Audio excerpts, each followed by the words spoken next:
Bonjour à tous, bonjour à toutes. Voici aujourd'hui le premier épisode des Actus du jour. Chaque jour, vous aurez des news de toute l'actualité majeure mondiale et nationale. Je ne saurais commencer sans vous parler de ce dimanche 10 mai qui est pour beaucoup d'entre vous une libération mais aussi une source d'inquiétude pour d'autres. Oui, car toute la population se demande comment feront-ils pour remettre leurs enfants à l'école, comment les règles sanitaires vont-elles être respectées dans les communes, comment les maires des villages vont-ils faire pour respecter le déconfinement strict dans les zones rouges.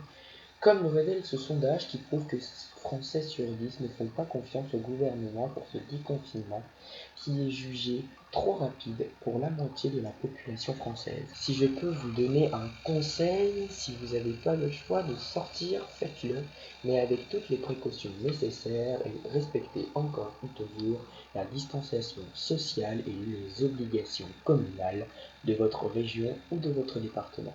Nous allons désormais partir sur un tout autre sujet, c'est maintenant un sujet sportif qui va être sur la table maintenant. En effet, car la cité phocéenne est actuellement en furie. À la rumeur qui enfle, on entendrait dire qu'un acheteur serait sur le point d'acheter le club et le stade pour une valeur de 400 millions d'euros. En effet, Franck Marcourt, l'actuel président du club, a vendu le club de l'Olympique de Marseille pour faute de moyens et pour un déficit budgétaire qui était de plus de 70 millions d'euros lors du dernier trimestre. L'acheteur, qui serait selon la rumeur sur le point d'acquérir le club phocéen, est une personne de la famille royale d'Arabie Saoudite, Al-Walid bin Attal, l'une des plus grandes fortunes d'Arabie, serait sur le point d'acheter le club phocéen. Mais attention, comme dit précédemment, cette nouvelle n'est qu'une rumeur qui enfle sur la cité phocéenne. Nous allons maintenant passer à l'actualité mondiale pour commencer à un point A. Wuhan, le point de départ du coronavirus, a connu depuis quelque temps une fin brutale du nombre de contaminés de ce virus. Mais ce matin, un nouveau cas serait recensé selon le journal 20 minutes monde. Ceci est une première depuis plus d'un mois. En Espagne, maintenant, il a été annoncé hier que le déconfinement serait retardé de quelques semaines à Madrid et à Barcelone, dans les deux plus grandes villes espagnoles, contrairement aux autres, où les cafés et les regroupements familiaux seraient encore possibles.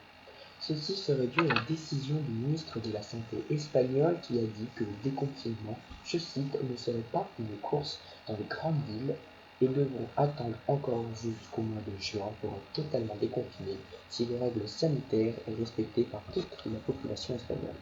Voilà, c'est la fin de ces actualités quotidiennes. J'espère que cela vous a plu. Chaque journée est différente, chaque journée une actualité.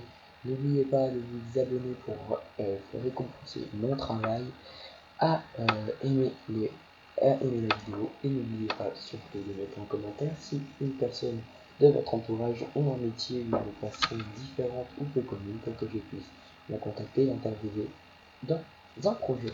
Merci beaucoup à vous. Je vous souhaite à tous une très belle journée. Salut à tous. Prenez soin de vous.